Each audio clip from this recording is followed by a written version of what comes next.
what's up na naman mga katoto? At nakikita nyo naman, walang kung ano-ano sa akin ngayon, walang ayos, walang kaek-ekan. Dahil bigla ko lamang naisip na gumawa ng reaction video kasi meron palang bagong labas na commercial ang Jollibee. So hindi ko alam kung connected dun sa una. So first time ko ito papanoorin. Wala nang paligoy-ligoy pa at simulan na natin ito.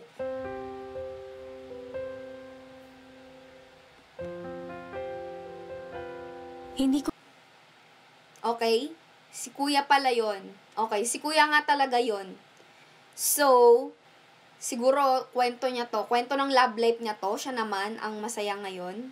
Titignan natin. malilimutan nung una tayong nagkita sa Jollibee. College tayo nun. Is the seat taken? No, not taken. Bruh. Kung ako may magtanong sa akin yan sa Jollibee at hindi ko kilala, is this seat taken? Sabihin ko, oo. Siyempre, no, magpabebe tayo, girls. Girls, tandaan nyo to. Dapat, para tayong kulangot, okay? Pa-hard to get, hindi yung ganito. Beer na. Charot. Aba. Aba. Naalala ko. Okay. So, sa nakita ko, sabay pa silang nag-dip ng french fries. Medyo may ano tayo dun, no? Malandi din, maharot din, maharot. Ako, best friends na tayo. Pero sabi ko sa sarili ko, May pagsubo pa he's ng the ano, one. Chicken joy no? Teka lang, ha? Tigay yung reaction ng lalaki dito. Saan na yun? Isa pa. Tingnan niyo yung reaction ng lalaki. Parang nakakita ng vampira sa lalo na sangre. No? Maluha-luha pa. Ba't kaya lagi naluluha itong lalaking to? Wala namang ginagawa yung babae. Luha-luha ka dyan.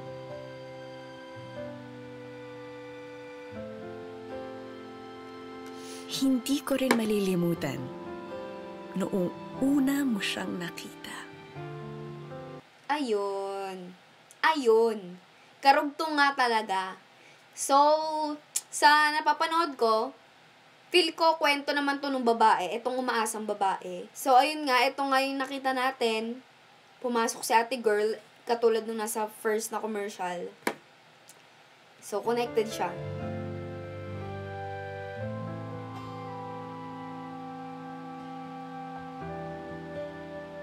At that moment, alam kong I wasn't the one you wanted to spend the rest of your life with. Aray ko po.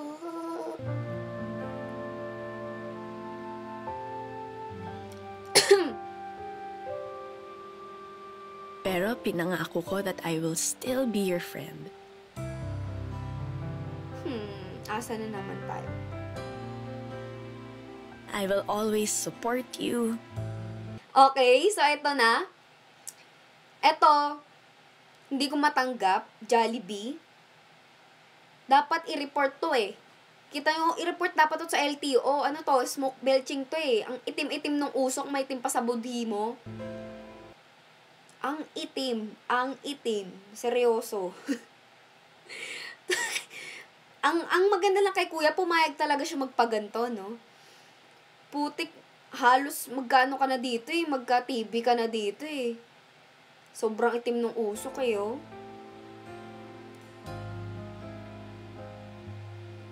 I will be there whenever you need me. Wow.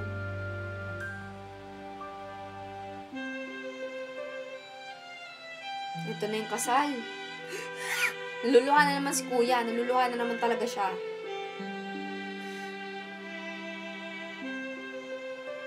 Ito rin babae.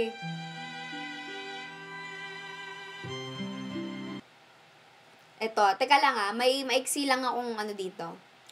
Alam niyo kung bakit nasasaktan yung dalawa? Dahil dito talaga sa babae, yung unang-unang nakilala ni kuya. Doon talaga, kaya may nasasaktan ngayong dalawang tao. Dahil sa kanya talaga eh. Pinaasa niya kasi tong isa eh. Ayan, yan. Ikaw talaga yung ugat ng lahat eh. Ate, no? Ngayon, ikaw pa yung masaya sa kanilang dalawa. Di wow. Mahal, na mahal mo siya. Kaya tanggap ko na.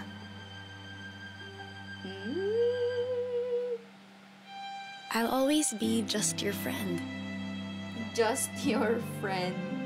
Aray. Yan. Si ate talaga may kasalanan nito eh.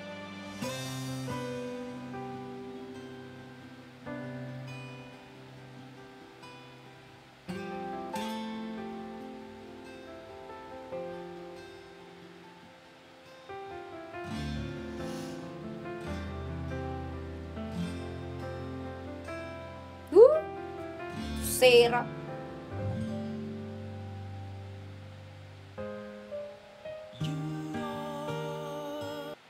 Ayan. Ayan. Ito na.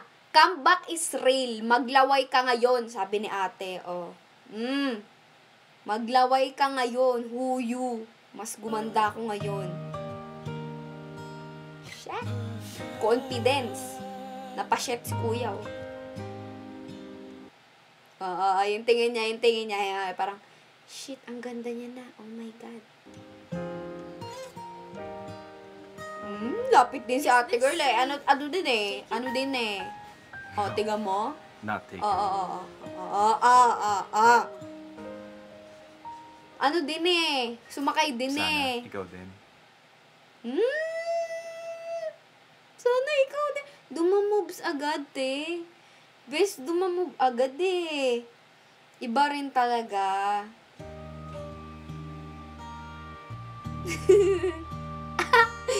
Iba rin eh. Hawakan nyo kamay.